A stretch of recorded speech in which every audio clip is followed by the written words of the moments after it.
I'm so happy that my ex-wife is miserable. 3 years ago I am 48, found out my wife, 46F, was having an affair. She met a guy at work and came home one day telling me she was in love with him, no longer loved me and wanted a divorce. This was a guy she'd only known for 3 months at the time. She and I had been together since we were in our 20s. We have 3 kids, M28, M26 and 23F. Well, I tried to fight for my marriage and didn't want a divorce, but she simply would not stop seeing this guy. After one weekend where she disappeared from Friday afternoon to Sunday night, I ended up throwing her out of the house. She immediately moved in with this guy. The only excuse she ever gave me was, I never wanted to hurt you, but there's just something about this guy, and I deserve to be happy. That was it. That was the depth of her reasoning for throwing everything we built together away. We ended up finalizing our divorce in early 2022. Although I had very hard feelings toward her, I faked it enough to get pretty favorable divorce terms from her. It seemed she was so eager to be with her dream man that she didn't have time for a long divorce. So in the end I got to keep my pension and the house, which I had bought from my grandmother. I did have to give her half of my 401k, however. The effect on our kids was pretty devastating. All 3 of them took it very hard.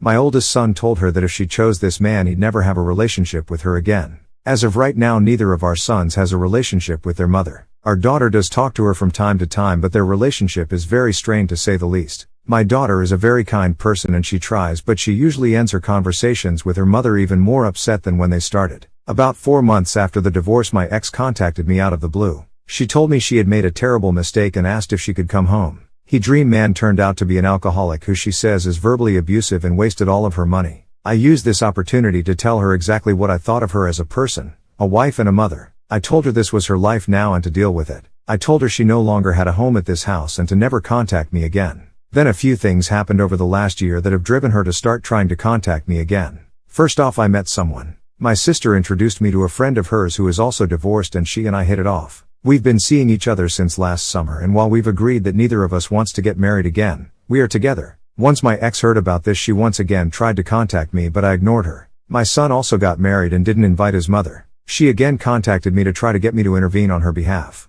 I told her I would talk to him, but I never did. Secretly, I feel like she deserves all the pain she's feeling when it comes to our kids. She destroyed our family without so much as an afterthought. Too bad, so sad. Now she recently told our daughter that she finally broke it off with the dream man because she could take his drinking and total lack of responsibility. He wasted her half of the 401k that I had to give her. He also totaled her car driving drunk. This from a man in his 40s. Again, she knew this guy for 3 months and torpedoed our whole family for him. On the face of it, I act like I feel sorry for her, but inside I really delight in the fact that she's so unhappy. Call me evil or whatever, I don't care. She brought this on herself and it serves her right. I actually had to sit there one Saturday night while she got ready for a date with this guy and laughed on the phone with her friend about how awkward our living situation was. I lived in hell for over a year because of her. Wait until she finds out our son and his wife are going to have a baby later this year. Maybe if she had been able to keep her legs closed, she'd get to meet her grandchild. Enjoy your shitty 1-bedroom apartment and your broken down used car. Me and my new partner will think of you when we're on vacation in Hawaii this summer. Hawaii was the trip my ex and I always planned to take once our daughter finished college. Maybe I'll send her pictures.